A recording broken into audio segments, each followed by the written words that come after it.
हाय guys, अस्सलाम वालेकुम। Welcome back to another YouTube video. आपका भाई असद आपकी खिदमत में हाजिर है। गाइस, आज मैं बात करना चाह रहा हूँ फ्रांस की, जिसके एडमिशन्स अभी खुलने वाले हैं। तो फ्रांस क्या है, क्या सीन है। वेस्टर्न कंट्री है, यूरोप में शेंजन स्टेट है। तो अगर आप फ्रांस पढ़ने के लिए आते हैं so you have the access to 26 to 29 countries in Europe, और आप आराम से वहाँ पे आके अपनी ज़िंदगी गुजार सकते हैं। बट फ्रांस का जो आप ये समझ लें कि प्रोसेस है, इट्स बिट ट्रिकी। तो अगर आप हमारी सर्विसेज लेना चाह रहे हैं तो you can always contact us. Ad brand के नंबर पे आप व्हाट्सएप कर सकते हैं। स्क्रीन पे आपको यहाँ पे नीचे कहीं नंबर भी लिखा हुआ आ रहा है। तो फ्रांस के बारे में बात करना शुरू करते हैं। देखो, फ्रांस के दो एडमिशन्स होते हैं, दो कॉल्स खुलती हैं, जनवरी एंड 4 सितंबर। तो जनवरी में जो कॉल्स खुल रही हैं फ्रांस की, वो अप्रॉक्सीमेटली हमारे पास स्टार्ट होंगी समवेयर अराउंड सितंबर। तो सितंबर के अंदर से फ्रांस की जो एडमिशन है वो स्टार्ट हो जाएंगे। कौन कौन एलिजिबल है फ्रांस में नेक्स्ट इनटेक के लिए?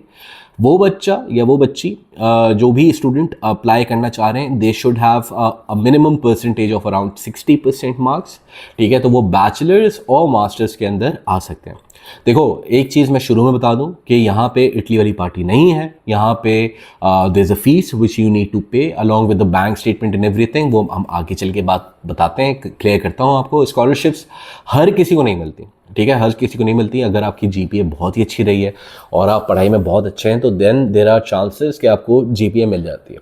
यहाँ पे भी इटली की तरह ही काफ का सिस्टम है। अगर आप अंडर प्रिविलेज्ड हैं और आप जो है वो अपनी तालीम अफोर्ड नहीं कर सकते तो देर आर चांसेस कि आपको किसी किस्म की मराहत दी जाए, लाइक आपको ग्रोसरी के कार्ड्स मिल जाए या आपको हाउसिंग के अंदर कुछ डिस्काउंट मिल जाए। But it's not with everyone, not everyone can avail this facility. तो ये चीज़ आपने जहन में रखनी है। खर्चा कितना होता है, इस पर खर्चा कितना होता है पूरे प्रोसेस में? देखो, फ्रांस ये बोलता है कि तकरीबन 800 यूरो महीने के खर्चे के पैसे आपके पास होने चाहिए। सो फॉर एग्जांपल, आप जो है आपका एडमिशन हुआ है किसी यूनिवर्सिटी में जिसकी जो एनुअल उसकी जो खर्चा बैठता है वो तकरीबन 4000 यूरो बैठता है। फॉर एग्जांपल, पर सेमेस्टर कॉस्ट, साल में 2 सेमेस्टर्स हैं, तो उसकी कॉस्टिंग अगर 2000 बन रही है तो सेमेस्टर साल के 2 हो गए। तो 2 का मतलब ये हुआ कि 8000 यूरो आपकी सेमेस्टर फीस हो गई, या 2000 है तो 4000 हो गई।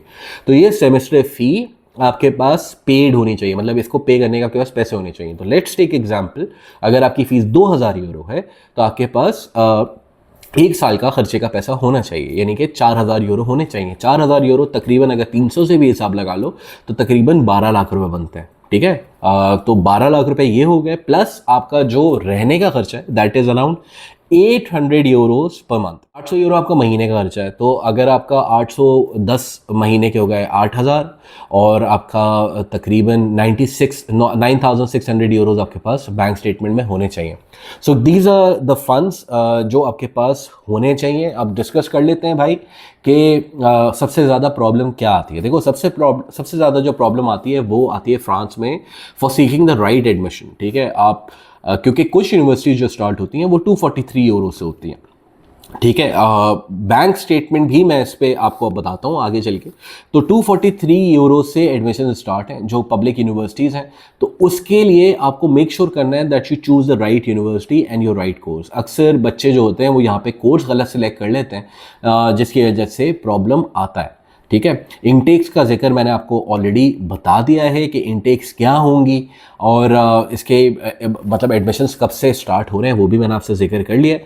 बैंक स्टेटमेंट का जहाँ तक मैं आपको एक क्लियर बता दूं कि देखो, अगर फॉर एग्जांपल आपका महीने का खर्चा 9600 यूरो बन रहा है तो 9600 यूरो का मतलब हो गया तकरीबन आपका 26 से 27 लाख रुपए की बैंक स्टेटमेंट, तकरीबन, if I am not wrong, plus minus. ठीक है, और इसके अलावा 4000 यूरो की आपकी फ़ीस, अगर आपका 2000 पर सेमेस्टर वाली फ़ीस में हुआ है तो आपने एक साल के जो पैसे हैं वो होने चाहिए आपके पास। तो तकरीबन आप समझ लो 11,500 यूरो। तो 11,500 यूरो आपके तकरीबन 33 लाख 34 लाख रुपए बन जाते हैं बैंक स्टेटमेंट की मद में। तो you need to make sure कि भाई ये आपके जो पैसे हैं ये आपके पास अवेलेबल होने चाहिए।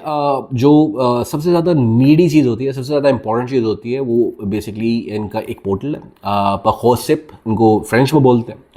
ये नीचे भी लिखा हुआ आ रहा है। ठीक है, यहाँ पे आपने जाके आप अप्लाई करना है। इसकी भी फीस है, पाकिस्तान में तकरीबन 30,000 रुपये आपको पे करने पड़ते हैं यहाँ पे, और उसके बाद से आपका प्रोसेस स्टार्ट होता है। Then you have the access to start your admission process. ठीक है, कि आपने एप्लीकेशन स्टार्ट करनी है, आपने एडमिशन अप्लाई करना शुरू करना है, सारी चीज़ें। ठीक है, so you need to make sure कि आप पखौसिप पे जाके जो है रजिस्टर कर लें और रजिस्टर करने के बाद अपना आगे का प्रोसेस स्टार्ट करें। उसके बाद आपने एडमिशन्स ढूंढने हैं, फ़ीस देखनी है, कोर्सेज देखने हैं, सारी चीज़ें करनी है। You need to apply in the relevant course, that is really important. Bachelor यहाँ पे जो है वो 3 साल का ही है, मास्टर्स यहाँ पे 1 साल का भी है, 2 साल का भी है, पीएचडी की एग्ज़ाम जो होती है वो 3 से 4 साल का होता है। तो ये भी टाइमलाइंस आपके जहन में होनी चाहिए कि इतने साल के ये कोर्सेज होते हैं। एक जो मेन चीज़ जिसमें हम लोग अक्सर प्रॉब्लम कर जाते हैं वो ये होता है कि हमें इसके जो ग्रेड्स हैं वो समझ में नहीं आते कि क्या ग्रेड्स होने चाहिए। तो ग्रेड जैसे मैंने आपको बताया कि एटलीस्ट 60% या 2.65 जीपीए से ऊपर अगर आपके बैचलर्स में ये जीपीए होनी चाहिए। अगर आपने इंटरमीडिएट या एफएससी एफए किया हुआ है तो आपकी ये परसेंटेज होने चाहिए। जो बैक एंड पे आपने कोर्स पढ़ा है, you need to make sure कि भाई उसी को आप आगे कंटिन्यू करो ताकि आपको किसी किस्म का कोई प्रॉब्लम ना हो। अक्सर सवाल हमारे पास ये भी आता है कि भाई आइल्स है, आइल्स रिक्वायर्ड है कि नहीं है। तो देखो इंग्लिश प्रोफिशिएंसी सर्टिफिकेट चलता है यहाँ पे। तो अगर आपका मीडियम ऑफ लैंग्वेज वो अंग्रेजी रहा है तो आप इंग्लिश प्रोफिशिएंसी सर्टिफिकेट अपने कॉलेज से, यूनिवर्सिटी से निकलवा लो और आप उसकी बेस पे भी अप्लाई कर सकते हो। अच्छा, इसके अंदर एक और चीज़ भी आती है कि अगर आपने आइल्स किया हुआ है, ठीक है, अगर आपने आइल्स किया हुआ है तो वेरी गुड, अगर बेहतर हो जाएगा, प्रोफाइल बेहतर हो जाएगी। मैं आइल्स को हमेशा इंकरेज करता हूँ। ऐसा नहीं है कि इसमें मेरा कोई कट है, लेकिन मैं आप लोगों को इस वजह से बताता हूँ कि आइल्स अगर आप कर लोगे तो बेहतरीन हो जाएगा। देखो सबसे पहले जिस तरह मैंने आपको बताया कि आप जब पोर्टल पे अप्लाई करोगे और कोर्सेज अपने ढूंढना शुरू करोगे तो you need to make sure कि आपका एक नॉर्मल जनरल सा इंटरव्यू भी होता है, ठीक है। वो इंटरव्यू आपको क्लियर करना ज़रूरी है। अगर आप नहीं क्लियर करते तो प्रॉब्लम होगी आपके लिए। तो you need to make sure कि भाई आप जो है वो इंटरव्यू स्टार्ट करो, इंटरव्यू दो अच्छा सा, और उसके बाद ही क्योंकि that interview basically plays a vital role in your admissions. Bank statement का मैंने आपको बता दिया। लिस्ट ऑफ डॉक्यूमेंट्स आपको एक दफ़ा बता देता हूँ उसके अंदर क्या क्या रिक्वायर्ड होगी। सबसे पहले पासपोर्ट हो गया आपका, ठीक है, पिक्चर्स हो गई, bank statement, account maintaining certificate, ठीक है, इंग्लिश आपका language proficiency certificate, extra curriculum activities अगर आपकी कोई रही हैं, कोई क्रिकेट आपने खेला है या आपने वॉलीबॉल खेला है या आप किसी एनजीओ से एफिलिएटेड हैं या कुछ भी है, ठीक है, तो ये चीज़ें बहुत ज़्यादा इंपॉर्टेंट होती हैं। इसके अलावा अगर आपने जो पेमेंट की हुई है उसकी स्लिप्स आपने लाजमी लगानी है। Valid health insurance is very important. 30,000 euro का जो अमाउंट है वो कवर करना ज़रूरी होता है आपकी हेल्थ इंश्योरेंस को लेके, जिसके अंदर आप किसी भी ट्रैवल इंश्योरेंस से आप ले सकते हो, सारी चीज़ें ले सकते हो। Letter of recommendation and letter of motivation is very important, ठीक है। रेफरेंस लेटर इसके अंदर 3 चाहिए होते हैं, रिकमेंडेशन लेटर जिसको कहते हैं वो 3 चाहिए होते हैं, ठीक है। So these are the basic documents. इसके अलावा भी प्लस माइनस कुछ डॉक्यूमेंट्स ऊपर नीचे होते हैं तो वो आई कीप यू अपडेटेड। अभी मैंने कुछ बेसिक से नोट्स बनाए हुए थे बिकॉज हम लोग स्टार्ट करें फ्रांस का प्रोसेस। तो if you are interested you can contact us और इंशाल्लाह हम लोग देख लेते हैं कि किस तरीके से क्या आपकी प्रोफाइल इधर एलिजिबल है फ्रांस के लिए या नहीं है। तो उसके लिए you can always contact on the given number और हम देखते हैं कि क्या पोटेंशियल है आपकी प्रोफाइल में, बैंक स्टेटमेंट है नहीं है। सो ये bank statement plays a very quite vital role. इसके अंदर एक अनऑफिशियल चीज़ मैं आपको बता देता हूँ कि जिस तरीके से इटली के अंदर बैंक स्टेटमेंट बहुत ज़्यादा एक्यूरेट होनी चाहिए, टैक्स रिटर्न से सारी चीज़ें, तो फ्रांस में ये अलग चीज़ों की थोड़ी सी रिलैक्सेशन है क्योंकि आप पैसे पे करके जा रहे हो ना, फीस है, सारी चीज़ें, तो थोड़ी सी रिलैक्सेशन इसके अंदर हो जाती है। ऐसे लोगों का भी वीज़ा लगा है जिनकी बैंक स्टेटमेंट थी पूरी लेकिन वो अनमैनेज थी। तो जो लोग अभी ये जो पाकिस्तान से इटली का प्रोसेस कर रहे हैं और वो जुगाड़ों पे बैंक स्टेटमेंट बनवा लेते हैं, जुगाड़ पे क्या यार मतलब बोरोड फंड से, तो उनके लिए it's a very vital part कि अगर वो कोई निकलना चाह रहे हैं तो यार 2,000 यूरो में अगर आपका कोर्स मिलता है, देखो फीस 2,000 मतलब 243 यूरो से लेके 10,000 यूरो तक है।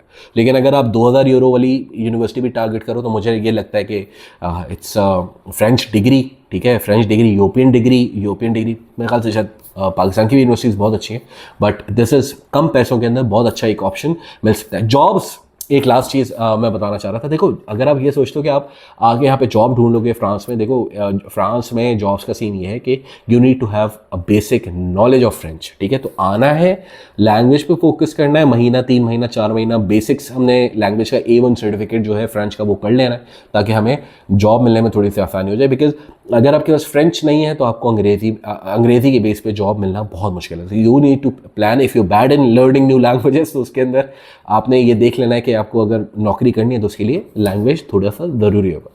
गाइस बहुत शुक्रिया वीडियो देखने के लिए। कोई सवाल हो तो do write in the comments and we'll be starting our consultancy for French universities pretty soon. अपना ख्याल रखिए, मिलते हैं नेक्स्ट वीडियो में।